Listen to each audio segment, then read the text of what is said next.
शब्दार्थ कृपया मेरे पीछे बताओ। तस्मात् अतएव गवाम गौ का ब्राह्मणानाम ब्राह्मणों का अद्रे तथा पर्वत श्री गोवर्धन च भी आरंभताम प्रारंभ करना चाहिए। मखा यज्ञ ये जो इंद्र यज्ञ के लिए सभ्यारा सामग्री तय उसके द्वारा अयम यह साध्यताम संपन्न करना चाहिए। मख यज्ञ। भाषांतर तथा तात्पर्य इसी भक्ति वेदांत स्वामी श्रील प्रभुपाद जी के द्वारा। श्रील प्रभुपाद महाराज की। भाषांतर। अतः गौव ब्राह्मणों तथा गोवर्धन पर्वत के आनंद हेतु यज्ञ का शुभारंभ हो। इंद्र के पूजन के लिए जितनी सामग्री एकत्र की गई है उसे यह यज्ञ संपन्न किया जाए। तात्पर्य। भगवान कृष्ण गो ब्राह्मण हित के रूप में विख्यात है, जिनका अर्थ है कि वे गौ तथा ब्राह्मणों के शुभेशी मित्र है। भगवान कृष्ण ने जानबूझकर स्थानिक ब्राह्मणों को अपने प्रस्ताव में सम्मिलित किया, क्योंकि वे वैदिक संस्कृति के प्रति अनुरक्त लोगों का सदैव सम्मान करते हैं। ओम अज्ञानतिमिरान्धस्य ज्ञानाञ्जनशलाकया चक्षुरुन्मीलितं येन तस्मै श्रीगुरुवे नमः। श्रीचैतन्यमनोभीष्टं स्थापितं येन भूतले स्वयं रूप कदा मह्यं ददाति स्वपदाङ्कितं। वन्देऽहं श्रीगुरु श्रीयुतपदकमलं श्रीगुरून् वैष्णवांश्च। श्रीरूपं साग्रजातं सहगण रघुनाथान्वितं तं सजीवं साद्वैतं सावधूतं परिजनसहितं कृष्णचैतन्यदेवं श्रीराधा कृष्णपादान् सहगण ललिता श्रीविशाखान्वितं च। नमो विष्णुपादाय कृष्णपृष्ठाय भूतले श्रीमते भक्तिवेदांत स्वामिनीति नामिने। नमस्ते सरस्वती देवे गौरवाणी प्रचारिणे निर्विशेष शून्यवादी पाश्चात्यदेशतारिणे। नमो महावदन्याय कृष्ण प्रेम प्रदायते कृष्णाय कृष्ण चैतन्य नामिने गौरतिशे नमः। हे कृष्णा करुणा सिंधु दीनबंधु जगत्पते गोपेश गोपिका कांत श्री राधा कांत नमस्तुते। तप्त कांचन गौरांगी श्री राधे वृंदावनेश्वरी ऋषभानुसुते देवी प्रणमामि हरिप्रिये। वाञ्छाकल्पतरुभ्यश्च कृपा सिन्धुभ्येव च पतितानां पावनेभ्यो वैष्णवेभ्यो नमो नमः। जय श्री कृष्ण चैतन्य प्रभु नित्यानंद श्री अद्वैत गदाधर श्रीवासादि श्री गौरभक्तवृंद। हरे कृष्णा कृष्णा कृष्णा हरे राम राम राम हरे हरे।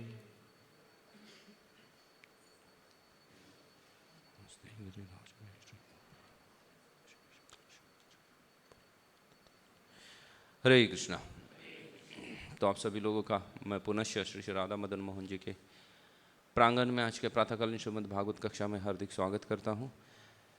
हम बहुत ही आज का पुण्य दिन है, बहुत ही सुंदर दिन हम एकत्रित हुए हैं श्रीमद् भागवतम का श्रवण करने के लिए। श्रीमद् भागवतम को श्रुति एक सारम कहा गया है, अध्यात्म दीपम श्रुति एक सारम। समस्त आध्यात्मिक जितना भी ज्ञान है उसका दीपक है ये, और समस्त श्रुतियों का सार जो है वो श्रीमद् भागवतम है। और वह समस्त श्रुतियों के सार को श्रीमद् भागवतम में प्रस्तुत करने के बाद भगवान उस सार में से कंडेंस्ड मिल्क का और एक बार कंडेंस कर देते हैं ना, ऐसा कार्य अभी कर रहे हैं इन श्लोकों में। ये जो 4-5 श्लोक हैं, यहाँ 25 नंबर या 25 नंबर श्लोक से लेकर 30 नंबर श्लोक तक। वैसे तो भगवान ने काफ़ी सारे जगह पे बताया गया है कि मैं किस चीज़ से प्रसन्न होता हूँ। भगवत गीता में तो काफ़ी जगह पे भगवान ने बोला है कि ये चीज़ें मुझे प्रसन्न है, या ये व्यक्ति मुझे पसंद है, ये व्यक्ति मुझे पसंद है, ये व्यक्ति मुझे पसंद है। लेकिन भागवतम में स्पेसिफिकली ये दशम स्कंद में यहाँ पे भगवान उस चीज़ का क्या बता रहे हैं, सार बता रहे हैं कि इतने सब करने के बाद एग्जैक्टली क्या करने से मैं प्रसन्न हो सकता हूँ। तो उस सार को यहाँ पे भगवान क्या कर रहे हैं, उद्धरित कर रहे हैं। इसलिए समस्त भागवतम को श्रुति एकम सारम कहा गया है, समस्त श्रुतियों का सार कहा जाता है। आज गोवर्धन पूजा या गो पूजा या गोवर्धन पूजा का दिन है। आज गोवर्धन का धारण नहीं किया था भगवान ने, इसलिए आज कोई गोवर्धन लीला का दिन नहीं है। आज सिर्फ गोवर्धन पूजा हुई थी। भगवान जब 7 साल के हुए थे, 7 years ओल्ड, उसके बाद 7+ मतलब 7 और 8 के बीच में भगवान ने ये गोवर्धन लीला की हुई है, 7 साल और 8 साल के बीच में। वैसे एग्जैक्टली विश्वनाथ चक्रवर्ती ठाकुर कई बार एग्जैक्टली नोटेट करते हैं हर चीज़ को, तो उनके अनुसार 7 साल 4 महीने के भगवान होने चाहिए जब भगवान ने गोवर्धन धारण किया है तब। तो बात यूँ हुई थी कि भगवान, ये जो कार्तिक महीना चल रहा है, इसमें अमावस्या का दिन जो दीपावली हुआ है, जो वास्तव में कल का दिन होना चाहिए, तो उस दिन गोवर्धन की पूजा की थी। उसके दूसरे दिन अमावस्या दिन दीपावली का दिन है, उस दिन गोवर्धन की पूजा की हुई है। उसके दूसरे दिन मतलब अमावस्या के बाद प्रतिपदा आएगी। प्रतिपदा के दिन घनघोर वर्षा हुई, बहुत बारिश हुई, क्योंकि इंद्र गुस्से हुए और बारिश हुई। और पूरा 24 घंटा बारिश होने के बाद भी वर्षा रुक नहीं रही है, हर चीज़ क्या हो रही है उसमें बह जा रही है। तो द्वितीया के दिन भगवान ने गोवर्धन को धारण किया था। तो अमावस्या मतलब दीपावली, प्रतिपदा के दिन इंद्र का क्रोध, और द्वितीया के दिन भगवान ने क्या धारण किया हुआ है, गोवर्धन को धारण किया। इसलिए आज गोवर्धन धारण नहीं करेंगे भगवान। अगर टेक्निकली देखा जाए तो भगवान ने आज गोवर्धन को नहीं उठा है। आज सिर्फ क्या हुआ है, आज सिर्फ गोवर्धन पूजा का दिन है, अन्नकूट का दिन है। आज सिर्फ गोवर्धन की पूजा की जाएगी, कल भी नहीं धारण करेंगे, क्योंकि कल तो इंद्र गुस्सा होने वाले हैं। क्योंकि इंद्र को भी तो टाइम स्पेस देना है ना। भगवान ये पूरा मना ना सब किसके लिए कर रहे हैं, इंद्र को शिक्षा देने के लिए। जब सब पूरा भगवान ने ना इतना सब यंत्रणा सब अरेंज किया है, तो इंद्र को उसका एक्टिविटीज़ परफॉर्म करने के लिए टाइम देना चाहिए। तो भगवान ने एक दिन इंद्र को भी टाइम दिया, उसको अपने हिसाब से या रिएक्ट करने के लिए या रिस्पॉन्स करने के लिए जो भगवान ने कार्य किया उसके ऊपर। और फिर उसके बाद भगवान ने क्या किया, गोवर्धन धारण किया। वो भगवान ने द्वितीया के दिन धारण किया। तो द्वितीया से लेकर फिर आगे 7 दिन तक आप चलो, तो द्वितीया से लेकर 7 दिन आगे चलेंगे तो कहाँ तक पहुँच जाता है ना, दशमी तक पहुँच जाता है। तो दशमी तक भगवान ने गोवर्धन धारण किया। और आने वाली जो एकादशी है, उस एकादशी के दिन भगवान ने इंद्र को उपदेश किया। आप पूरा अगर पास्ट टाइम देखोगे ये गोवर्धन लीला का, ब्रह्म विमोहन लीला जो हुई थी, ब्रह्म विमोहन लीला, उसमें ब्रह्मा जी आके प्रार्थना करते हैं इंद्र, इनको भगवान को कई सारी प्रार्थना करते हैं। भगवान उसके ऊपर कोई रिप्लाई नहीं करते हैं, क्योंकि ब्रह्मा जी को कुछ शिक्षा प्रदान करना ये भगवान का उद्देश्य था ही नहीं। वो सिर्फ भगवान की लीला थी और भगवान उसमें अपना क्या कर रहे थे, आनंद उठा रहे थे। और उसमें ब्रह्मा जी ने असिस्ट किया था, और उस लीला का और कुछ ये नहीं है ज़्यादा। लेकिन ये जो गोवर्धन लीला खास करके हुई थी, उस लीला में भगवान इंद्र को शिक्षा प्रदान करना चाहते थे। और इसलिए आप इस अध्याय के आगे के अध्याय जब देखोगे, 25वां अध्याय जो आएगा इसके आगे ना, जो गोवर्धन धारण किया था भगवान ने, 25वां अध्याय तो पूरा वही चलेगा। और फिर 26वें अध्याय में जहाँ पे अद्भुत कृष्ण वगैरह है, तो ये सब में भगवान ने इंद्र को कुछ शिक्षा प्रदान की है। इंद्र के साथ भगवान चर्चा करते हैं। तो ये पूरा ये पास टाइम है जो 2-3 खंडों में विभाजित किया गया है। तो गोवर्धन की आज सिर्फ क्या होने वाली है, पूजा हो रही है।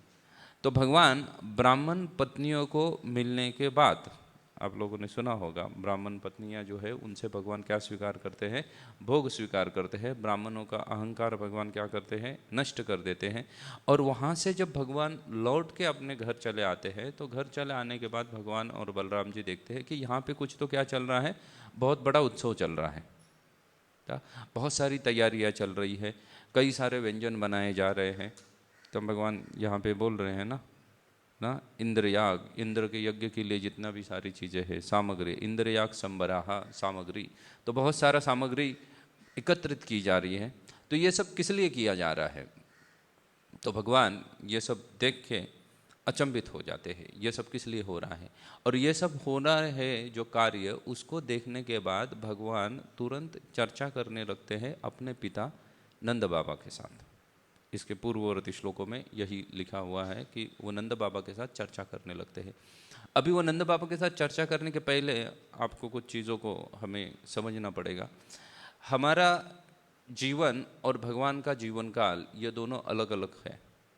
हमारा जीवन और भगवान के लिए, भगवान का जो जीवन से संबंधित है, ये दोनों क्या है? अलग अलग है। कैसे अलग अलग है? तो हमारा जो जीवन है या मनुष्य का जो जीवन है, वो जीवन जो चलता है, अगर आप मोटा मोटी तौर पे देखोगे तो लगभग 5 साल तक बालक रहता है। बालक के बाद फिर कौन सी अवस्था आती है? कौमारी अवस्था आती है। कौमार अवस्था के बाद पौगंड आता है।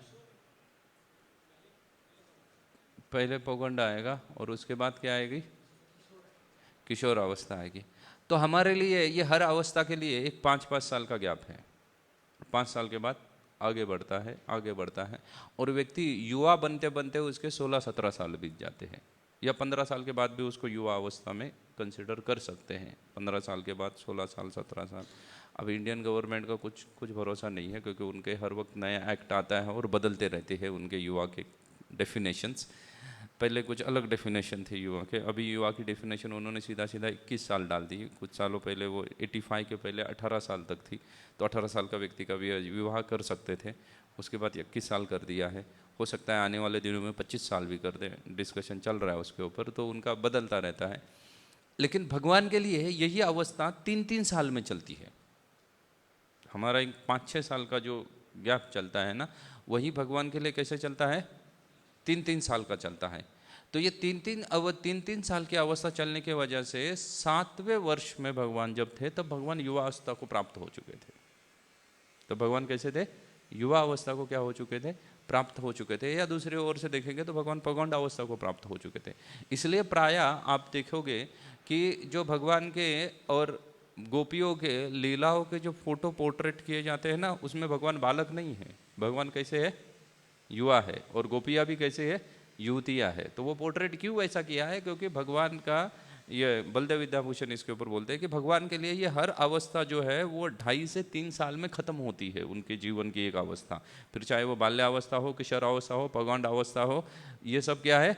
2.5 से 3 साल में खत्म होकर 16 साल में भगवान तो क्या है, उनका पूरा जो जीवन काल में जितनी अवस्था है वो कंप्लीट हो जाते हैं, और उसके बाद भगवान हमेशा युवा रहते हैं। ये भगवान के लिए उनका आयु वैसा ही है।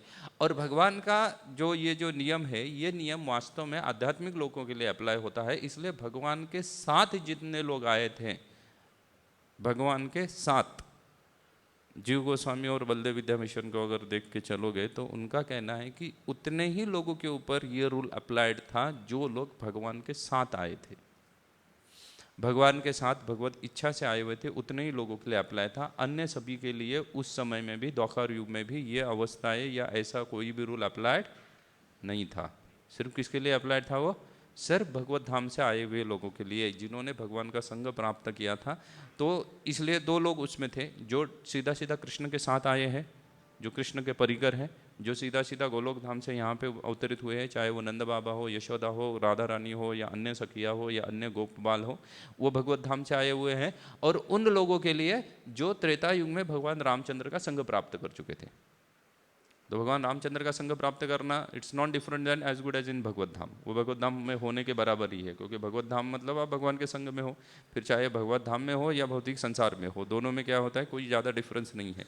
इसलिए वहाँ से जो गोपियाँ आई हुई थी, मुनिचारी गोपियाँ थी, या सीता की कुछ सहेलियाँ थी, तो वो सभी युवा बन गई।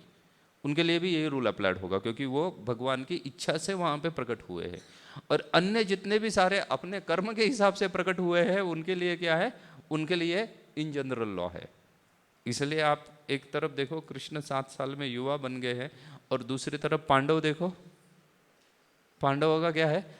उनका जीवनमान अलग चल रहा है, अलग तरीके से चल रहा है। नहीं, जबकि पांडव में अर्जुन और कृष्ण समवयस्कर है, उनका उम्र क्या है? एक ही है। भीम और युधिष्ठिर कृष्ण से बड़े हैं, क्लियर है? तो उस हिसाब से, कौन से हिसाब से कि भगवान अभी क्या बन चुके हैं, युवा बन चुके हैं, उस हिसाब से इसी अध्याय में पीछे बोल रहे हैं, किनको? नंद बाबा को बोल रहे हैं। कौन? कृष्ण बोलते हैं कि आपको मुझे मेरे साथ कैसा व्यवहार करना चाहिए? मित्र जैसा व्यवहार करना चाहिए आपको अभी, क्योंकि अभी मैं क्या बन चुका हूँ? युवा बन चुका हूँ। और मित्र जैसा व्यवहार मतलब मित्र जो सजेशन देगा उसको क्या करना चाहिए? स्वीकार करना चाहिए। क्योंकि बालक जैसा मेरे साथ व्यवहार करोगे तो मेरा सजेशन का कोई वैल्यू नहीं है। लेकिन आपको अभी मेरे साथ कैसा व्यवहार करना चाहिए? मित्र जैसा व्यवहार करना चाहिए। और इसलिए जब आप मेरे साथ मित्र जैसा व्यवहार करोगे तो मैं जो चीज़ें बता रहा हूँ ना, वो चीज़ों को आपको क्या करना पड़ेगा? स्वीकार करना पड़ेगा। इसलिए इसके पिछले जो 24-25 श्लोक है, इसमें भगवान का यही डिस्कशन चलता है नंद बाबा के साथ। यही डिस्कशन चल रहा है कि आप ये इंद्र पूजा के लिए जितना सारा सामग्री जमा रहे हो, वो सामग्री आपको उनके लिए जमा नहीं करनी चाहिए। फिर किसके लिए जमा करनी चाहिए? बोले कि इतना सारा सामग्री अगर उनके लिए नहीं जमा की जाए, फिर किस चीज़ के लिए जमा की जानी चाहिए? तो बोल रहे ये सब चीज़ें किसके लिए होनी चाहिए? ये सब चीज़ें गोवर्धन के लिए करो ना। क्यों करो ये सब चीज़ें गोवर्धन के लिए? इतना सारा सब चीज़ें गोवर्धन के लिए जमा करने की क्या आवश्यकता है? तो भगवान वहाँ पे रीज़न देते हैं। भगवान रीज़न देते हैं कि जो कृषि करता है व्यक्ति, 21वें नंबर श्लोक में भगवान कहते हैं, कृषि वाणिज्य गोरक्षम कुशी दाम तूर्यम अचताम वार्ता चतुर्विधाम तत्र एवं गोत्रतयो निशाह। और बोल रहे कि हम क्या है? हम वैश्य है। इसलिए हमारा क्या है? सभी के सभी किसके ऊपर निर्भर कर रहा है? कृषि के ऊपर निर्भर करता है, गोरक्षा के ऊपर निर्भर करता है। यही हमारा कार्य है, यही हमारा रोल है। कृषि, गोरक्षा, वाणिज्य, ये वैश्य कर्म समावजम, ये भगवत गीता में भी भगवान बोल रहे हैं। तो भगवान बोल रहे हैं यही हमारा रोल है। इसलिए आपको क्या करना चाहिए? इंद्र पूजा ना करते वक्त किस चीज़ की पूजा करनी चाहिए? गोवर्धन की पूजा करनी चाहिए। हमें सबको मिलकर गोवर्धन की पूजा करनी चाहिए। अभी ये स्पेसिफिकली गोवर्धन की पूजा ही क्यों? क्योंकि ये श्लोक में तो स्पेसिफिक भगवान बोल रहे हैं, सीधा सीधा भगवान सीधा सीधा बोल रहे हैं कि ब्राह्मणों की पूजा करो, गौ की पूजा करो, और उसके साथ साथ अद्रे, अद्रे मतलब गिरिराज होता है या पर्वत होता है, और वो पर्वत कौन है? नन अदर देन गोवर्धन है। उसकी आपको क्या करनी चाहिए? पूजा करनी चाहिए। ना कि आपको किसकी पूजा करनी चाहिए? इंद्र की पूजा करनी चाहिए। तो यहाँ पे पूरा इसके पिछले श्लोक आप देखोगे, जो भी 24, 25 या 20 श्लोक है, उस 20 श्लोक में भगवान कर्म मीमांसा थ्योरी बताते हैं। किसको बता रहे हैं कर्म मीमांसा? नंद बाबा को बता रहे हैं कि ये कर्म मीमांसा थ्योरी बता रहे हैं कि आपको क्या करनी चाहिए। हम सभी क्या है? हमें ग्रैटिट्यूड किसके प्रति होना चाहिए? क्योंकि हमारा जो है, हम वैश्य है, तो गायों की रक्षा करना हमारा कार्य है। और ये गायों को वर्धन करने के लिए जो हमारी सहायता करता है वो कौन है? वो गोवर्धन है। गोवर्धन का मतलब है ना, गाय जो है, गो इति वर्धते इति गोवर्धन, गायों का जो वर्धन करता है वो गोवर्धन है। तो उसको गोवर्धन अगर हमें गायों का वर्धन करने में सहाय्य कर रहा है, तो हमें इसलिए क्या करना चाहिए? गोवर्धन की पूजा करनी चाहिए। अभी आप देखो, ये जो गोवर्धन है, इस पूरे श्रीमद् भागवतम में 3 जगह पे हरिदास वर्य करके शब्द आता है। 3 अलग अलग जगह पे क्या आता है? हरिदास वर्य करके शब्द आता है। कहाँ कहाँ पे हरिदास वर्य करके बोला गया है? तो नारद युधिष्ठिर संवाद में युधिष्ठिर को हरिदास वर्य करके नारद मुनि बताते हैं। नारद मुनि बताते हैं कि सभी हरिदासों में सर्वश्रेष्ठ, हाँ, हरिदास वर्य करके उनको बताते हैं। उसके बाद उद्धव के लिए हरिदास वर्य करके शब्द आता है। उद्धव के लिए भी भागवतम में हरिदास वर्य करके बोला गया है। और ये जो गोपिया है, वो गोपिया जो गोपी गीत है, उसमें किसको हरिदास वर्य बोलती है? गोवर्धन को हरिदास वर्य बोलती है। तो 3 लोगों को इन सभी हरिदासों में विशेष करके हरिदास वर्य करके शब्द का प्रयोग किया गया है पूरे भागवतम में। तो ये गोवर्धन को हरिदास वर्य क्यों कहा गया है विशेषता? तो गोपियों तो कारण देती है, क्योंकि इसको क्या है, समस्त सदैव भगवान के चरण चिन्हों से क्या रहता था? गोवर्धन अंकित रहता था। भगवान के गोवर्धन के ऊपर चरण चिन्ह हमेशा अंकित रहते थे, इसलिए उनको हरिदास वर्य कहा गया है। लेकिन अगर आप दूसरे तौर से देखो तो ये जो सृष्टि की निर्मिति है, ये सृष्टि की निर्मिति में अगर आप द्वितीय स्कंद भागवतम का पढ़ोगे तो फिर उसमें प्राइमरी क्रिएशन, सेकेंडरी क्रिएशन, सब प्रकार की क्रिएशन के बारे में बोला गया है। तो यह जो क्रिएशन हुआ है, भगवान ने जितना भी सारा सृष्टि निर्मिति की है, ये सृष्टि निर्मिति का कार्य भगवान की संधिनी शक्ति द्वारा किया जाता है। हम जब सत चित आनंद बोलते हैं तो ये सत जो है वो भगवान की संधिनी शक्ति को इंडिकेट करता है, एज पर द जीव गोस्वामी। और भगवान की संधिनी शक्ति कौन है? तो भगवान की जो संधिनी शक्ति है ये none other than the Balaram ji. Balaram ji भगवान की संधिनी शक्ति है और उनके द्वारा ये समस्त भौतिक संसार को क्या किया जाता है? प्रकट किया जाता है। लेकिन एक सृष्टि है, वैसे तो सभी भगवान के द्वारा निर्मित है सृष्टि, लेकिन फिर भी भगवान की शक्तियाँ उसको निर्मित करती है। लेकिन एक सृष्टि है जिसको साक्षात भगवान ने निर्मित किया है, वो है आध्यात्मिक जगत। आध्यात्मिक जगत का निर्मिति का कार्य स्वयं भगवान ने किया है और पूरा आध्यात्मिक जगत में भी समस्त आध्यात्मिक जगत को भगवान ने नहीं बनाया, तो सिर्फ आध्यात्मिक जगत में जीव गोस्वामी के हिसाब से सिर्फ और सिर्फ गोवर्धन को भगवान ने बनाया। तो आध्यात्मिक जगत के बारे में की लीलाओं का वर्णन आया है, कई सारी लीला है वर्णन, जो अलग अलग जगह पे रूप गोस्वामी उन लीलाओं को लिखते हैं। खास करके है ना, कई सारे पुस्तक है, कई सारे नाटक है, वो नाटक जो रूप गोस्वामी वर्णन करते हैं तो उसमें वो अप्रकट लीलाओं का वर्णन करते हैं रूप गोस्वामी, प्रकट लीलाओं का नहीं करते। प्रकट लीलाएं तो आपको श्रीमद् भागवतम से या अन्य जगह से मिलेंगी, लेकिन अप्रकट लीलाएं हैं, वो लीलाएं क्या लिखते हैं? वो रूप गोस्वामी लिखते हैं। तो अप्रकट लीला के समय में भगवान राधा कृष्ण का संवाद का वर्णन कर रहे हैं, रूप गोस्वामी। और वो राधा कृष्ण के संवाद में वर्णन करते हैं कि राधा रानी एक बार भगवान कृष्ण को कंप्लेंट कर रही थी। कंप्लेंट क्या कर रही थी कि बोले ये कैसा बनाया है तुमने पूरा आध्यात्मिक जगत? बोले हमें स्नान करना है तो एक जगह जाना पड़ता है, जल क्रीड़ा करनी है तो जमुना में जाना पड़ता है, और कहीं पे ना पर्वत में ही ना हिल स्टेशन जाना है तो बोले अन्य जगह काम में वो नादी कितना दूर है, बोले वहाँ सब हिल स्टेशन है, बोले वहाँ जाना पड़ता है। और कुछ करना है बोले झरने विरने चाहिए तो और किसी अन्य जगह पे जाना पड़ता है, तो फूल आदि चाहिए तो उसके लिए अन्य जगह पे जाना करता है। तो बोले ये कैसा चीज़ बनाया है तुमने? तो बोले मुझे क्या चाहिए, मुझे ये सब चीज़ें कहाँ पे दे दो? एक जगह पे जिप करके दे दो, कॉम्पैक्ट एक जगह पे हर चीज़ होनी चाहिए। और ये जब राधा कृष्ण का संवाद चल रहा था तब भगवान कृष्ण के हृदय से एक सुनहरे रूप का, सुनहरे रंग का प्रकाश प्रकट होता है और वो प्रकाश धीरे धीरे एक बहुत बड़े पर्वत का रूप धारण करता है। और वो पर्वत कौन है? वो पर्वत गिरिराज गोवर्धन जी है। ये विशेषता है गोवर्धन की, क्योंकि उसकी निर्मिति साक्षात भगवान के हृदय से हुई है। भगवान के हृदय से गोवर्धन की निर्मिति हुई है। और जब भगवान इस भौतिक संसार में लीला करने के लिए शेड्यूल्ड होता है, क्योंकि ब्रह्मा जी वो एक पर्टिकुलर वरदान देते रहते हैं लोगों को और उसके अनुसार भगवान को इस भौतिक धरातल पे आना है। तो जब आना होता है तब भगवान राधा रानी को रिक्वेस्ट करते हैं कि आप भी चलिए करके। तब राधा रानी कुछ क्लॉज डालती है, बोलते हैं अगर मैं आऊँगी तो मुझे क्या चाहिए? यहाँ का एटमॉस्फेयर वहाँ एज इट इज चाहिए। तो जब वो यहाँ का एटमॉस्फेयर नीचे एज इट इज चाहिए तब भगवान के आदेश से गोवर्धन क्या करते हैं? यहाँ इस भौतिक संसार में अवतरित होते हैं। तो भगवान ने जिस सृष्टि की निर्मिति की है या भगवान का राधा रानी के प्रति जो प्रेम है उसका प्राकट्यकरण जो है वो श्री गिरिराज गोवर्धन जी है। और राधा रानी का भगवान के प्रति जो प्रेम है उसका प्राकट्यकरण कौन सा है? तो वो है नवदीप धाम, या उसको अवधार्य धाम कहा जाता है। वो राधा रानी का भगवान के प्रति का क्या है? प्रेम है, जिसको राधा रानी ने प्रकट किया है। इसलिए नवदीप धाम की निर्मिति स्वयं किसने की हुई है? राधा रानी ने की है। और गोवर्धन की सृष्टि किसने की है? स्वयं भगवान ने की है। इसलिए इस गोवर्धन पूजा का उत्सव हमें क्या करना चाहिए? बहुत ही धूमधाम से मनाना चाहिए। प्रायः जितने सारे उत्सव हम मनाते हैं वो सभी कृष्ण के लिए मनाते हैं। जितने भी सारे उत्सव हम मनाते हैं ना, वो किसके लिए मनाते हैं? कृष्ण के लिए उत्सव मनाते हैं। लेकिन ये जो गोवर्धन पूजा का जो उत्सव है ये हम कृष्ण ने मनाया है करके मनाते हैं। अन्य बाकी सारे उत्सव कृष्ण ने कोई उत्सव नहीं मनाया, वो सब लीलाएं घटित हुई और हम उसको क्या करते हैं? उत्सव के रूप में मनाते हैं। लेकिन कृष्ण ने पूरे जब अपने जितने समय में उस भौतिक संसार में प्रकट रूप में थे तो इस भौतिक संसार में सिर्फ एक ही उत्सव को भगवान स्वयं मनाया, और वो उत्सव कौन सा है? वो गोवर्धन उत्सव है। बाकी जितने सारे यज्ञ आदि हुए, बाकी बहुत सारी चीज़ें हुई, भगवान 125 साल तक रहे इस भौतिक संसार में, तो कई सारी चीज़ें हुई, लेकिन वो हर चीज़ में क्या होता था?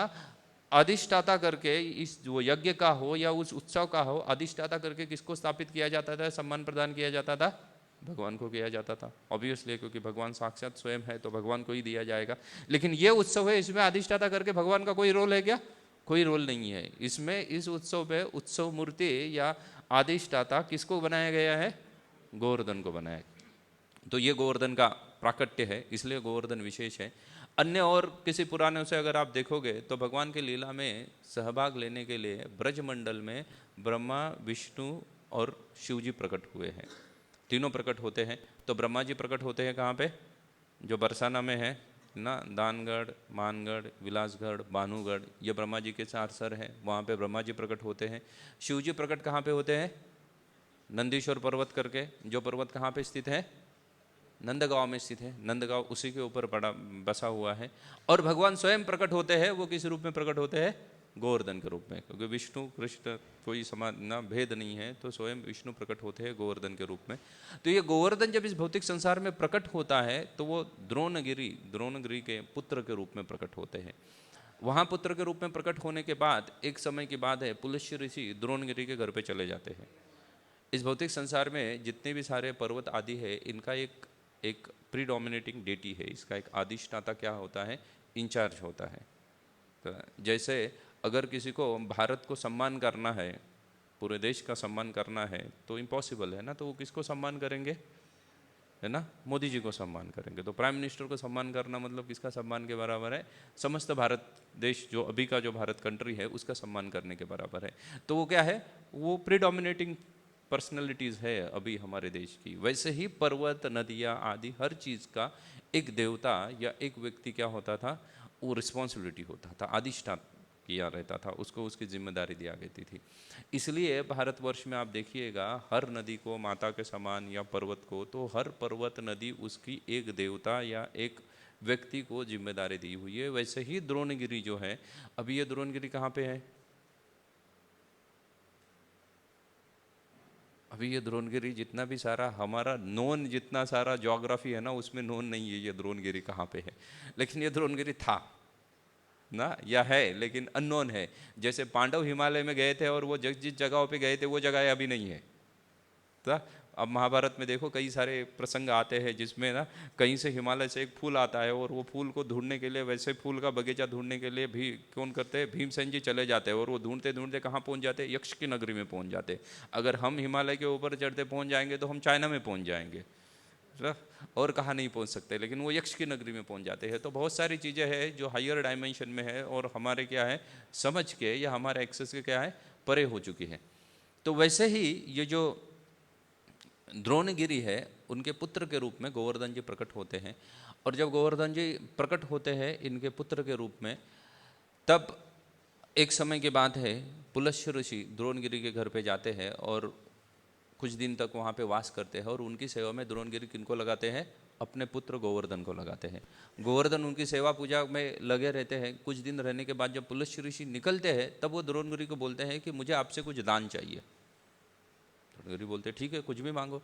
बोले तुम्हारे बेटे से सेवा से मैं बहुत प्रसन्न हूँ, इसलिए मैं इसको क्या करूँगा, अपने साथ लेके जाऊँगा। कहाँ लेके जाऊँगा? तो अभी का जो वाराणसी क्षेत्र है वहाँ पे लेके जाऊँगा, काशी का जो क्षेत्र है वहाँ पे लेके जाऊँगा। बोले वहाँ पे मैं उनको साथ में लेके जाऊँगा। अभी पुलस्त्य ऋषि को मना भी कर दे तो शाप दे देंगे, इसलिए वो क्या करते हैं, लेके चलते हैं।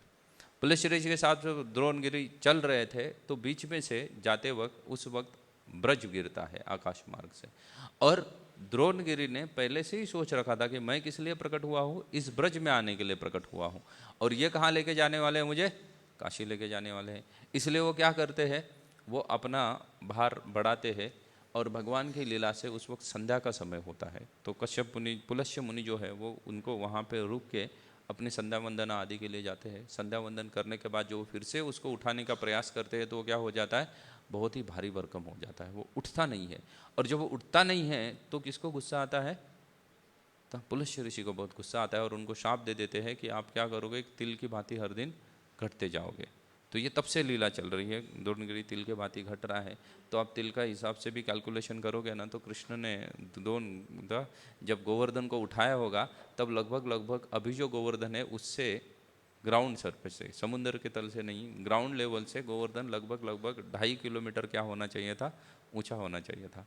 अगर 2.5 किलोमीटर वहाँ से पकड़ो तो ना, सी लेवल से पकड़ेंगे तो वो 6-7 किलोमीटर ऊंचा होना चाहिए था। तो इतना ऊंचा होना चाहिए था गोवर्धन, लेकिन वो क्या है, पुलस्त्य ऋषि के स्टाफ की वजह से वो नीचे नीचे घट रहा है। अन्य लीला एक महाभारत, रामायण में भी वर्णित आता है। रामायण में एक अन्य लीला वर्णन है, जब जब सेतु बंधन चल रहा था, भगवान रामचंद्र क्या कर रहे थे, सेतु बना रहे थे लंका में प्रवेश करने के लिए, तो कई सारे वानर अलग अलग जगह से बड़े बड़े पत्थर लेके आ रहे थे, लेकिन हनुमान जी किसको लेके आ रहे थे, सीधा सीधा पर्वतों की चोटियों को उठा के लेके आए थे। तो उसमें उन्होंने क्या कर दिया, ये गिरिद्रोण जो है उसका बेटा गोवर्धन है, उसको उठा के लेके आने लगे। और जब वो पहुंचे ब्रज के ऊपर, हनुमान जी उसको उठा के, तो उनको क्या मिल गया, सूचना मिल गई कि वो क्या हो गया, सेतु बंधन कंप्लीट हो गया। बोले अभी कोई रॉ मटेरियल की आवश्यकता नहीं है, सब कंप्लीट है। तो फिर क्या करेंगे हनुमान जी? तो हनुमान जी बोले अभी फिर से इसको छोड़ूंगा, फिर आऊँगा, सब लेट हो जाएगा, सब गड़बड़ हो जाएगी। तो इसलिए वहाँ पे उसको जहाँ पे थे वहीं रख देते हैं। तो बेचारा रोने लगता है गोवर्धन। वो हनुमान जी को बोलता है, बोले ये क्या है, तुमने प्रॉमिस किया कि भगवान की सेवा में लगाऊंगा करके, अभी सेतु बंधन हो गया तो मुझे ना सेवा मिली, ना घर पे फिर से छोड़ रहे हो मुझे रिटर्न, दोनों नहीं हो रहा है। बोले प्रॉमिस तुमने किया था कि सेवा में लगाऊंगा, इसलिए तो मैं आया तुम्हारे साथ, नहीं तो मैं क्यों आता था। और अभी बोल रहे हो कि सेवा कंप्लीट हो गई करके, बोले मेरे लिए कोई सेवा नहीं है। तब हनुमान जी वरदान देते हैं कि गोवर्धन को कि तुम चिंता मत करो, अगले समय में जब भगवान फिर से आएंगे तो तुम्हें ही क्या करेंगे, अपनी सब गुह्यतम लीलाओं के लिए स्पेसिफिकली चूज करेंगे तुम्हें। इसलिए भगवान की जितनी सारी गुह्यतम लीला है वो कहाँ पे है, गोवर्धन के किनारे घटित हुई है। वैसे तो हम सभी लोग वृंदावन में जाते हैं, लेकिन उपदेश अमृत में रूप गोस्वामी का अगर आप कथन देखोगे तो रूप गोस्वामी बोलते हैं इसी समस्त धामों में सबसे श्रेष्ठ कौन सा धाम है, मथुरा मंडल बोले सबसे श्रेष्ठ है। मथुरा मंडल से भी श्रेष्ठ किसको कहा गया है, वृंदावन को श्रेष्ठ कहा गया है। वृंदावन से भी सबसे श्रेष्ठ किसको कहा गया है, वो गिरिराज गोवर्धन को श्रेष्ठ कहा है। और गिरिराज गोवर्धन में जितने सारे तीर्थ क्षेत्र है उसमें सबसे श्रेष्ठ क्या है, राधा कुंड सबसे श्रेष्ठ है। इसलिए हमें राधा कुंड के किनारे वास करना चाहिए।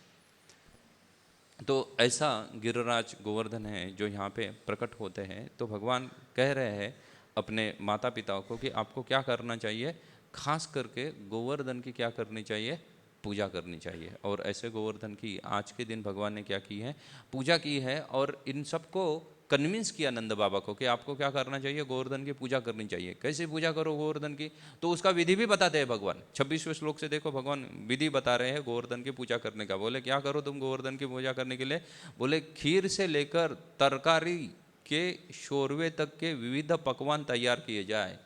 खीर से लेकर तरकारी मतलब सब्जियों तक जितनी सारी चीज़ें हैं इनके पकवान तैयार किए जाए।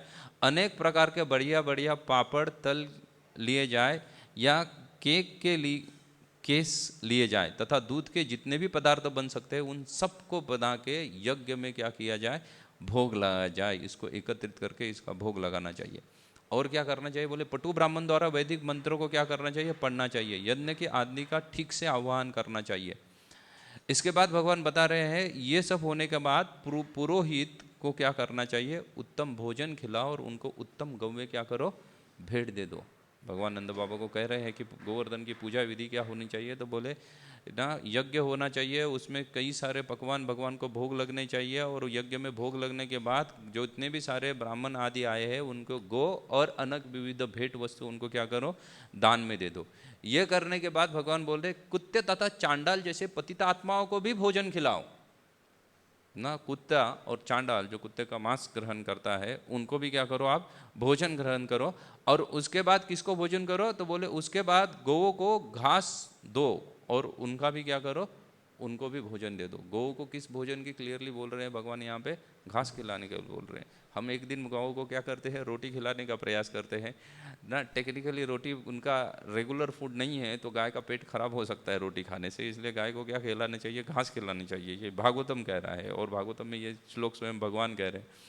और उसके बाद बोले आपको जितनी भी सारी सामग्री लाइए उसको गोवर्धन को क्या करो, भोग लगाओ।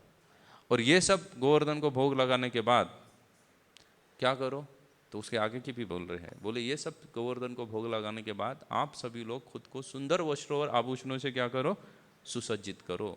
और सुंदर वस्त्रों और आभूषणों से सुसज्जित करने के बाद गो और ब्राह्मणों की क्या करो, प्रदक्षिणा करो, यज्ञ की प्रदक्षिणा करो। और उसके बाद आपको श्री गोवर्धन की क्या करनी है, प्रदक्षिणा करनी है।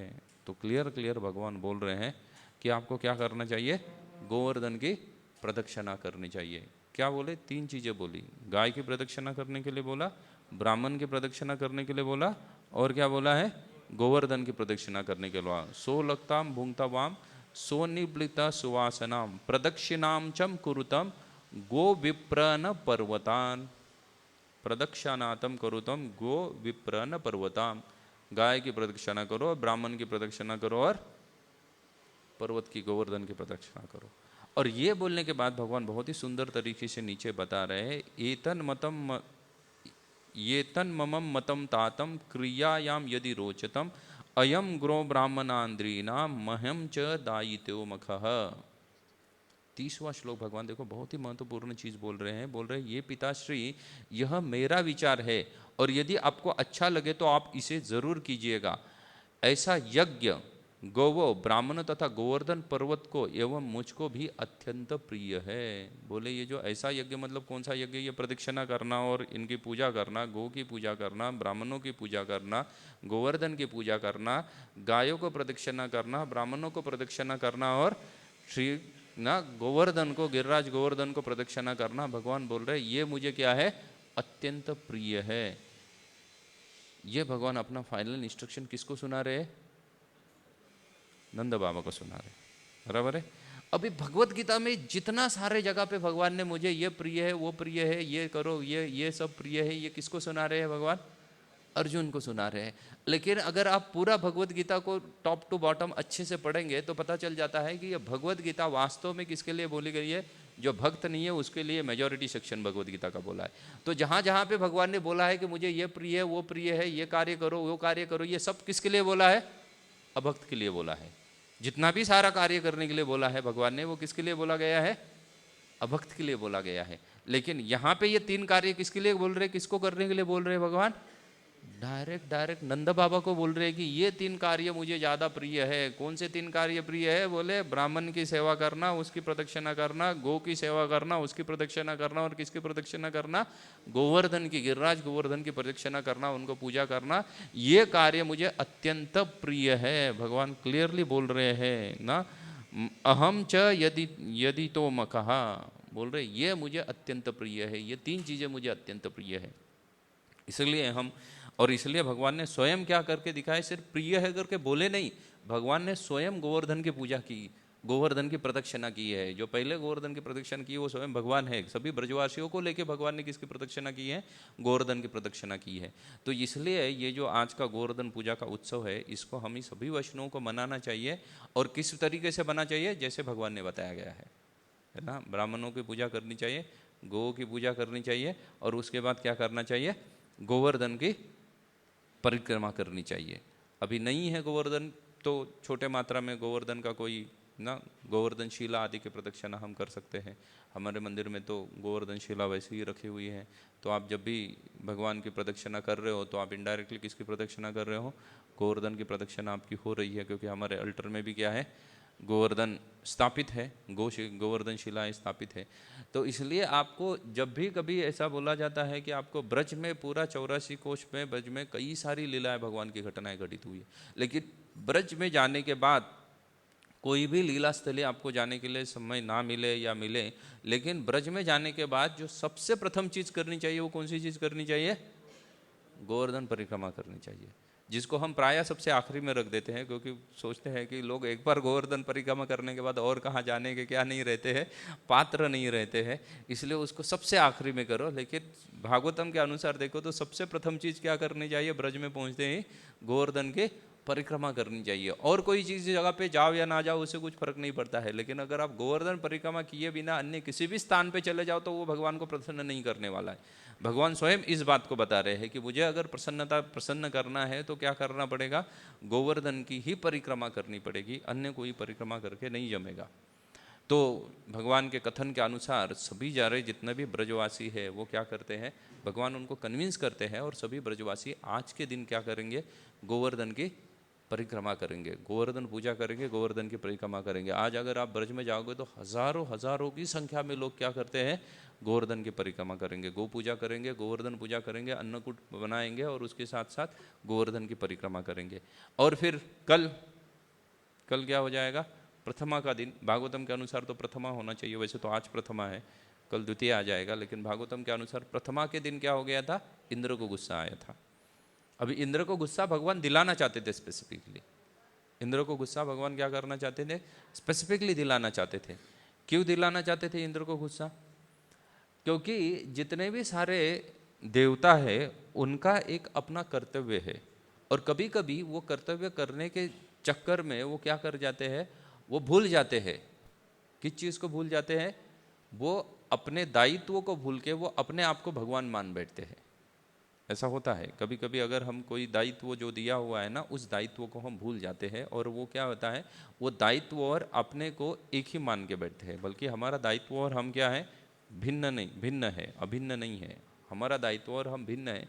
लेकिन ऐसा होता है ना, हमारा जैसे जैसे प्राइम मिनिस्टर ले लो, तो प्राइम मिनिस्टर और नरेंद्र मोदी जी दो भिन्न व्यक्ति है, एक चीज़ नहीं है ना। वो कुछ समय के लिए प्राइम मिनिस्टर है, लेकिन उसके बाद फिर से कोई दूसरा आ जाएगा। लेकिन उतने समय के लिए भी हम क्या बोलते हैं, हम वो पोस्ट मतलब हम समझ बैठते हैं। वो पोस्ट मतलब क्या समझ बैठते हैं, खुद को समझ बैठते हैं। ऐसा बहुत बार लोगों के हृदय में होता है भौतिक संसार में रहने की वजह से। और देवताओं के साथ भी यही हुआ था। इंद्र ने क्या समझ बैठा था कि इंद्र समझ बैठता था कि इन सभी लोगों का क्या करना, आवश्यकता है पूर्ति करना, ये मुझे दिया हुआ क्या है, दायित्व है। इसके लिए कोई पूजा की आवश्यकता नहीं है, वो दिया दायित्व है। अगर वो अपने वर्णाश्रम धर्म को अच्छे से पालन कर रहे हैं तो उनकी सभी आवश्यकता को पूर्ति करना ये इंद्र का दायित्व था।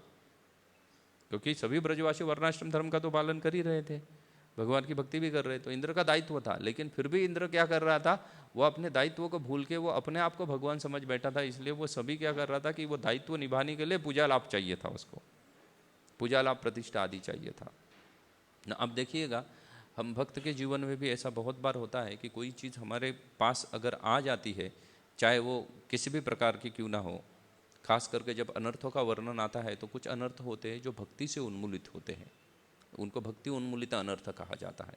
अनर्थों की भी कई सारी श्रेणियाँ हैं ना। दुष्कृति से हमारे अनर्थ उत्पन्न होते हैं, पिछले जन्म की सुकृति से भी हमारे अनर्थ उत्पन्न होते हैं, अपराधों से अनर्थ उत्पन्न होते हैं, और कुछ अनर्थ किससे उत्पन्न होते हैं, भक्ति से उत्पन्न होते हैं। वो अनर्थ खास करके 3 अनर्थ है जो भक्ति से उत्पन्न होते हैं। भक्ति हमेशा भगवत धाम लेके जाएगी, वो तो आखिरी में लेके जाएगी, उसके पहले तो वो अनर्थ उत्पन्न करेगी भक्ति करने चालू करने के बाद। और वो कौन से अनर्थ उत्पन्न करती है, तो वो करती है पूजा, लाभ और प्रतिष्ठा। ये 3 अनर्थ भक्ति उत्पन्न करती है। व्यक्ति को क्या है, प्रतिष्ठा चाहिए, फिर क्या चाहिए, पूजा चाहिए उसको। मैं सीनियर हूँ ना, तो सब लोगों ने आके मुझे प्रणाम करना चाहिए ना। लैंप ऑफरिंग के बाद सबसे पहले मुझे मिलना चाहिए। मैं आऊँ तो मुझे सबने ना आसन देना चाहिए बैठने के लिए, मेरा गुणगान गाना चाहिए। ये सब क्या है, ये पूजा लाभ, लाभ की भी आशा रखता है व्यक्ति, सम्मान की आशा रखता है। उसके बाद प्रतिष्ठा होनी चाहिए। तो ये पूजा, लाभ, प्रतिष्ठा, ये तीनों अनर्थ कहाँ से आते हैं, भक्ति से आते हैं। नए व्यक्ति को कौन पहचाने, कोई नहीं पहचानता। मंदिर में आ रहा है उसको सब हरे कृष्णा या प्रणाम किसको करते हैं, जो पुराना है उसको ही प्रणाम करते हैं। तो वो क्या है, फिर वो प्रणाम को क्या रखता है, वो अपेक्षा रखने लगता है कि ये प्रणाम मुझे करना ही चाहिए, लोगों ने ये प्रणाम मुझे करना ही चाहिए। तो ये अपेक्षा जो है, ऐसे ही इंद्र की अपेक्षा थी पूजा लाभ प्रतिष्ठा की। ये बहुत बड़ा अनर्थ है, और वो भक्ति से ही निर्मित होता है। और इस अनर्थों को भगवान यहाँ पे इंद्र के कट कर रहे हैं, इस अनर्थों को। तो क्योंकि हर समय में आपको ही एक चीज़ का पूजा लाभ या प्रतिष्ठा मिलेगी ऐसी ज़रूरत नहीं है, कभी किसी और को भी मिल सकती है। जैसे भगवान ने पहले इंद्र पूजा होती थी ब्रजवासियों के द्वारा, अब भगवान ने किसकी पूजा कर दी, गोवर्धन की पूजा कर दी। तो भगवान बोले कि एक ही चीज़ हमेशा मिलेगी ऐसा कोई ज़रूरत नहीं है, गोवर्धन की पूजा भी हो सकती है। लेकिन इंद्र उसको पकड़ के बैठे थे कि क्या करना चाहिए, ये मुझे ही मिलना चाहिए, ये सब सम्मान किसको मिलना चाहिए, हमेशा के लिए मुझे मिलना चाहिए। हमारा भी ऐसी धारणा रहती है कि जो भी कुछ सम्मान हो या जो भी कुछ ना लाभ हो या कोई प्रतिष्ठा, वो हमेशा किसको मिलनी चाहिए, मुझे ही मिलनी चाहिए। ऐसा ही इंद्र का हो चुका था।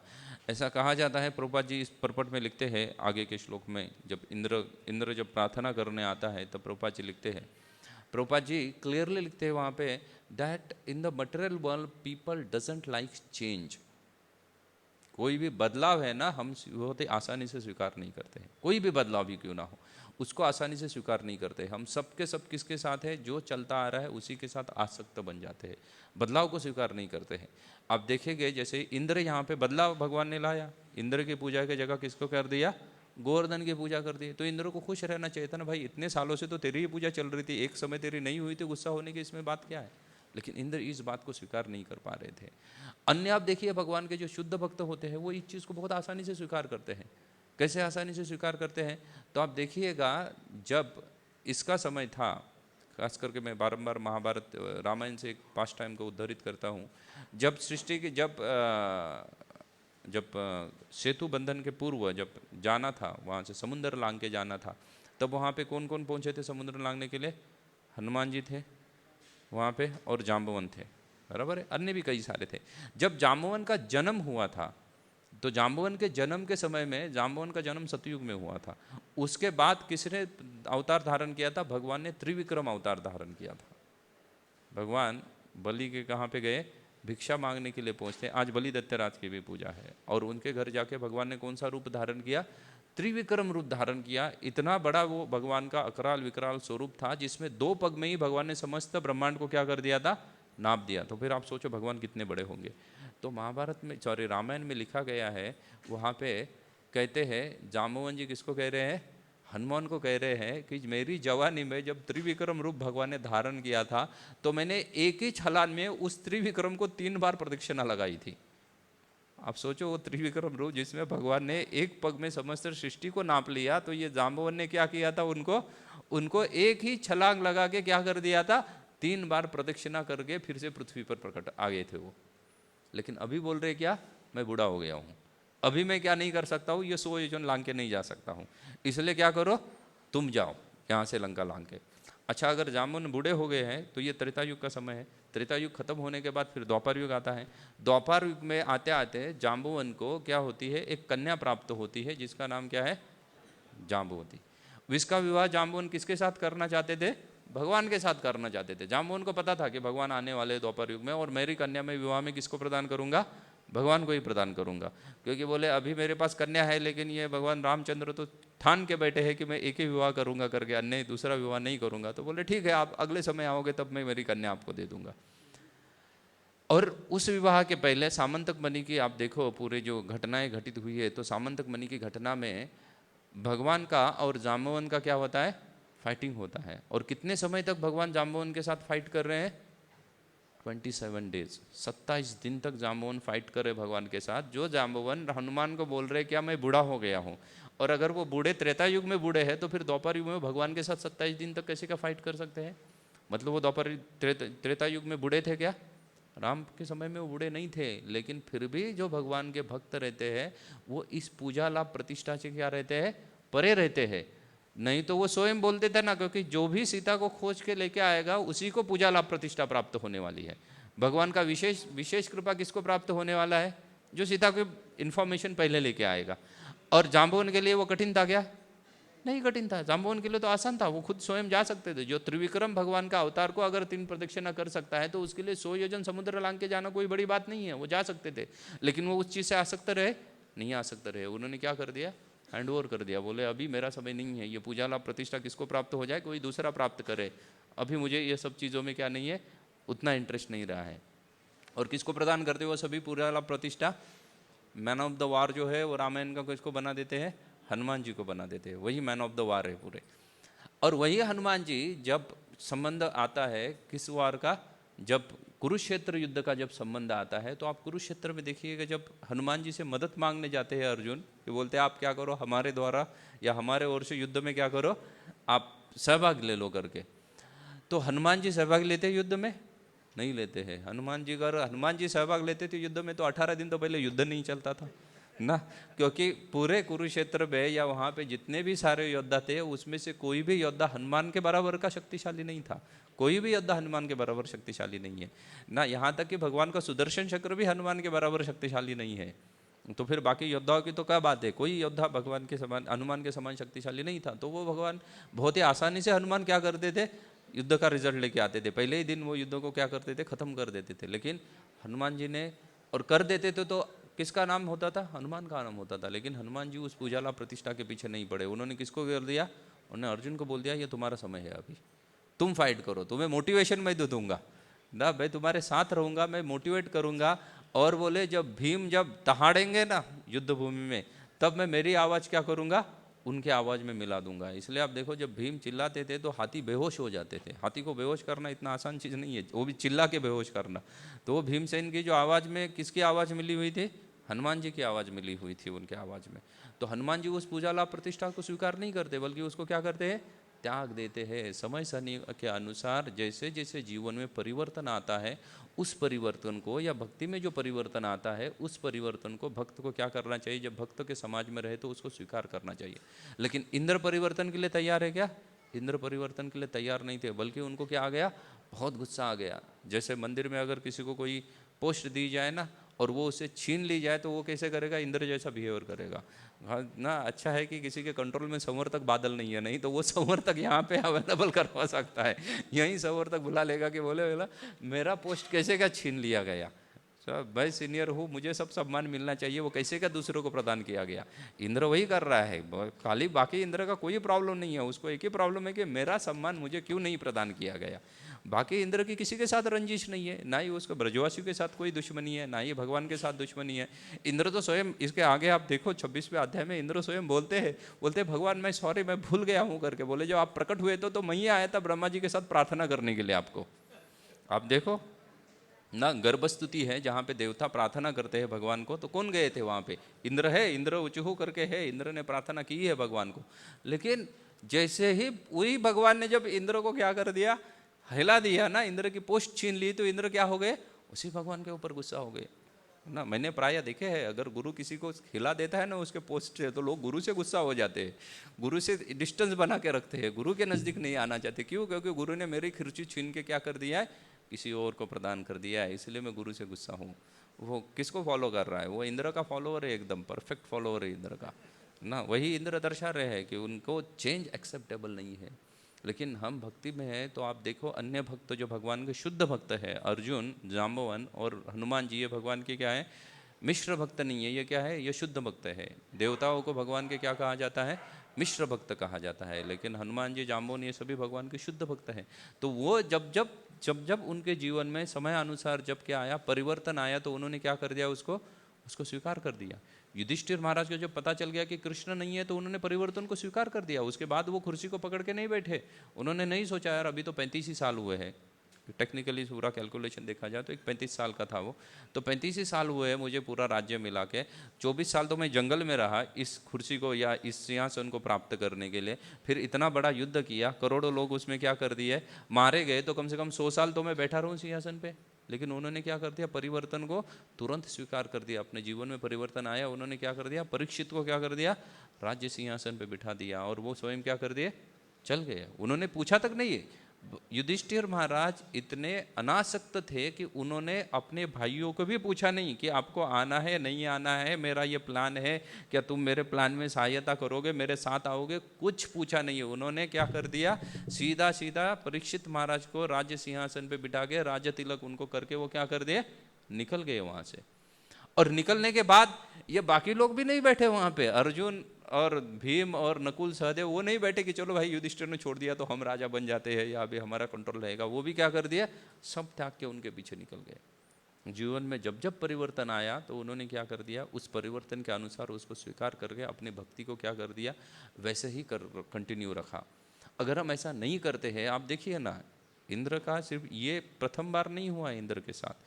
इंद्र ने भगवान को इतना सुंदर प्रार्थनाएं अर्पण की, और जस्ट 7 साल बीत चुके थे, वो भी किसके 7 साल? इंद्र के नहीं, हमारे 7 साल। तो इंद्र के लिए तो हो सकता है ना 7-8 मिनट या 10 मिनट का डिफरेंस है, तो 10 मिनट में भूल गया इंद्र कि मैंने क्या प्रार्थना की थी, और परिवर्तन को क्या नहीं है? रेडी नहीं है स्वीकार करने के लिए। अच्छा ठीक है, यहाँ पे परिवर्तन तो भगवान ने बहुत बड़ा सीख उनको अच्छा पाठ पढ़ाया। अच्छा पाठ पढ़ाने के बाद कुछ समय बीत जाता है, यहाँ धरती के कुछ साल बीत जाते हैं, लगभग ना 30-40 साल बीत जाते हैं। तो इंद्र के लिए और 20 मिनट बीत चुके हैं, और उसके बाद भगवान कहाँ पहुँचते हैं? भगवान सीधा सीधा स्वर्ग लोक में पहुँचते हैं। क्या? नरकासुर का वध करते हैं, और उसने क्या चुराए थे? वो कुंडल चुराए थे, दिति के कुंडल थे। तो वो क्या कर रहे? आदिति के कुंडल थे, वो वापस देने के लिए स्वर्ग में चले जाते हैं भगवान। और साथ में किसको लेके जाते हैं? सत्यभामा को लेके जाते हैं। सत्यभामा वहाँ पे शॉपिंग के लिए निकल जाती है सीधा सीधा, और शॉपिंग में पहली ही चीज़ वो क्या उठा लेती है वहाँ से? पारिजात वृक्ष उठा लेती है। और जैसे ही पारिजात वृक्ष उठाती है तो इंद्र को बड़ा गुस्सा आता है। तो अभी इंद्र ने प्रार्थना की थी, वो चेंज के लिए स्वीकार है। समस्त सृष्टि की निर्मिति भगवान ने की हुई है, ये इंद्र को पता है, फिर भी इंद्र भगवान को बोल रहा है कि ये पारिजात आप नहीं लेके जा सकते। अरे भाई, तुम्हारे माँ के कुंडल तो भगवान देके आए, तो उसके रिटर्न गिफ्ट में एक पारिजात वृक्ष लेके गए तो क्या फर्क पड़ता है? लेकिन नहीं, आप पूरा देखो, भगवान प्रभुपाद ने जो कृष्णा बुक लिखा है या श्रीमद् भागवतम में देखो, देवता भगवान के साथ क्या करने के लिए आते हैं? युद्ध करने के लिए तैयार हो जाते हैं। तो ये दर्शाता है कि जब हमारी भक्ति में पूरी मैच्योरिटी होती नहीं है ना, या हम परिपक्व नहीं होते हैं भक्ति में, तब हम क्या करते हैं? ऐसा व्यवहार करना चालू कर देते हैं, या ऐसा हमारा व्यवहार होता है। एक अपरिपक्व भक्त की प्रॉपर भूमिका कौन निभा रहे हैं? इंद्र निभा रहे हैं। वैसे देखा जाए तो इंद्र उतने अपरिपक्व नहीं है, इंद्र बहुत ही परिपक्व व्यक्ति है, क्योंकि जब भी कुछ इंद्र को परेशानी होती है तो साक्षात कौन प्रकट होते हैं? भगवान प्रकट होते हैं। हमारी परेशानी जब आती है तो सब लोग भाग जाते हैं हमसे दूर ना, भगवान भी प्रकट नहीं हो सकते हैं। लेकिन इंद्र को परेशानी होती है तो भगवान प्रकट होते हैं। लेकिन उसके बावजूद भी इंद्र इतनी अपरिपक्वता दिखा रहे हैं, तो उससे हमें शिक्षा लेनी चाहिए कि हमें हमारे जीवन में कितना परिपक्व होना चाहिए। हम कोसों दूर है एक परिपक्व भक्त की तरह। एक परिपक्व भक्त हनुमान जी और जांबवन को देखिएगा, वो जीवन में जितने सारे बदलाव हो रहे थे उसको क्या है? स्वीकार करने के लिए स्वयं तैयार है। उनको किसी ने बोला नहीं गया है कि आप ऐसा ही स्वीकार करो करके। जांबवन खुद, वो जांबवन ही लीडर है तो वो खुद जा सकते थे, वही लीडर थे। वो समस्त जितना भी सारी जो टीम गई थी ना दक्षिण दिशा की ओर सीता को ढूंढने के लिए, उसके लीडर ही जांबवन थे, वो खुद जा सकते थे। लेकिन फिर भी वो क्या कर रहे हैं? स्वयं होके बदलाव को स्वीकार कर रहे हो और हनुमान को भेज रहे हैं ना। हनुमान जी को तो इन्विटेशन था महाभारत युद्ध में युद्ध लड़ने के लिए, लेकिन उसके बाद भी हनुमान जी स्वीकार कर रहे हैं, बोल रहे हैं अभी किसका समय है? ये अर्जुन का समय है, ये मेरा समय नहीं है। तो वैसे ही हमें हमारे जीवन में जितने भी सारे बदलाव आते हैं भक्ति में, कई सारे बदलाव हो सकते हैं भक्ति में जीवन के, खास करके जो अनर्थ किससे उत्पन्न होते हैं? भक्ति से अनर्थ उत्पन्न होते हैं। पूजा लाभ प्रतिष्ठा के बदलाव हमारे जीवन में आएंगे, कई सारे बदलाव आएंगे। आज अगर मैं अच्छा लेक्चर दे पा रहा हूँ तो हो सकता है 4-5 साल के बाद कोई और अच्छा लेक्चर देगा ना। अगर आज मैं अच्छा गा पा रहा हूँ तो मुझसे अच्छा गाने वाला भी आने वाले है ना। मैं और कोई अच्छी सेवा कर पा रहा हूँ तो मुझसे और अच्छी सेवा करने वाले भी लोग क्या होने वाले हैं? आने वाले ही है। हमेशा के लिए मैं टॉप पे नहीं रह सकता हूँ, मुझसे अच्छे करने वाले लोग डेफिनेटली आएंगे। और उस वक्त मुझे उस बदलाव को क्या करना पड़ेगा? स्वीकार करना पड़ेगा। लेकिन हम प्राय अभी तो उसी स्टेज पे है कि हम उस बदलाव को स्वीकार करने के लिए अब तक तैयार नहीं है। इस पूरा गोवर्धन लीला से भगवान दर्शा रहे हैं कि व्यक्ति को जीवन के बदलाव को स्वीकार करने के लिए क्या होना पड़ेगा? तैयार होना पड़ेगा। आज हमें पूजा लाभ प्रतिष्ठा मिल रही है, कल हो सकता है ये मंदिर में ही मुझे कोई ना पहचाने, हो सकता है इस मंदिर में मुझे कोई पहचान वाला ना हो, ऐसा हो सकता है। मैं खुद इस सभी चीज़ों को एक्सपीरियंस करता हूँ ना। 5 साल पहले 2019 के आखिरी में या 2020 से मैं यहाँ खारगर में शिफ्ट हो गया या आने लगा, तो उससे लेकर 24 तक लगभग 4 न्यू भक्ता बैचेस पुणे में आके गई। तो उनमें से मैं किसी को नहीं जानता हूँ, क्योंकि वो तो नए ज्वाइनी है, उन्होंने नया ज्वाइन किया, उनका नाम क्या है, दीक्षा हो गई, फिर भी नाम क्या है कुछ पता नहीं है मुझे। लेकिन उनको वहाँ पे आश्रम में 4-5 साल बीत गए हैं, और अभी जब मैं वहाँ जाता हूँ तो कोई पहचानते नहीं है मुझे ना।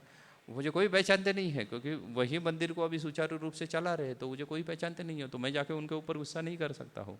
मुझे बदलाव को स्वीकार करना पड़ेगा कि जिस मंदिर में मैं रहा वही मंदिर पे ना, जिस मंदिर के कई सारे चीज़ों में कार्यों को संपन्न करने के लिए मैंने ना सहभाग लिया, लेकिन अभी उस मंदिर में आने वाले लोग मुझे हो सकते हैं ना पहचाने। क्या ऐसा हम लोगों के साथ हो सकता है? आप 5 साल या 10 साल यहाँ से बाहर चले जाओ खारगर से, और फिर से खारगर में आ जाओ, देखो नए भक्त दिखेंगे सब आपको, सब नए चेहरे दिखेंगे। आपके साथ वाले चेहरों को आपको ढूंढना पड़ेगा कि कहाँ गए करके ये लोग, हाँ। और वो आपको वो सम्मान नहीं देंगे जो सम्मान आपको शायद आज प्राप्त होता होगा। तो उस चीज़ को हमें क्या करना पड़ेगा? ये जीवन के बदलाव को स्वीकार करना पड़ेगा, क्योंकि अगर हम उसमें अटके रहेंगे तो फिर वो भक्ति से उन्मूलित अनर्थ है। लेकिन हम बदलाव को स्वीकार करते रहे तो फिर हम जो भक्ति से उन्मूलित जो अनर्थ आते हैं उस अनर्थों को क्या करेंगे? उसको बहुत ही आसानी से क्या करेंगे? पार कर सकेंगे। तो यही हम आज के दिन या गो पूजा के या गोवर्धन पूजा के दिन भगवान से प्रार्थना करते हैं कि ऐसे बदलाव को स्वीकार करने की हमें शक्ति प्रदान करे भगवान। तो मैं यहीं पे मेरी वाणी को विराम देता हूँ, क्योंकि अभी हमें इसके बाद गोवर्धन जी का अभिषेक होगा, उसके बाद गो पूजा होगी, और फिर क्या होगा? गोवर्धन की पूजा होगी। तो उसमें भी आप सभी लोगों को उपस्थित रहता है। हरे कृष्णा। कोई एक टिप्पणी या प्रश्न है? 1 पर्सन क्वेश्चन। यस।